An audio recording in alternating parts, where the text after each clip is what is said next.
உங்கள் ஜெனிஃபர் கீதா வடசென்னையில இருந்து இன்னைக்கு நான் வந்திருக்கிறது பள்ளிக்கரணையிலங்க. இவங்க எல்லாருமே எங்களோட பைபிள் ஸ்டடி குரூப்ல இருக்கிறவங்க.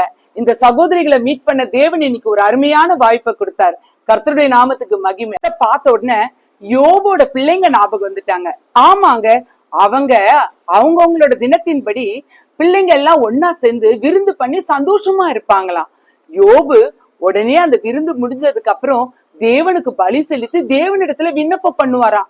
காரணம், பிள்ளைங்க இப்படி ஒருமித்து சேர்ந்திருக்கும் போது கர்த்தருக்கு பிரியம் இல்லாம ஏதாவது பாவம் செஞ்சிருப்பாங்களோ அப்படின்ற எண்ணம் தான். பாருங்க, யோப போல இன்னைக்கு நம்மளும் எந்த வாய்ப்பு கிடைச்சாலும் இப்படி சகோதரர்கள் ஒருமித்து இருக்கும் போது தேவனை ஸ்தோத்திரித்து, அல்லது தனிமையில இருக்கும் போது தேவனை துதித்து தேவனோடு நம்ம உறவை வளர்த்துக்கிட்டா எவ்வளவு சுகமா இருக்கும். இன்னைக்கு உங்களுக்கு ஒரு வசனத்தை சொல்ல விரும்புறேன். சங்கீதம் 133 1ஆம் வசனம்.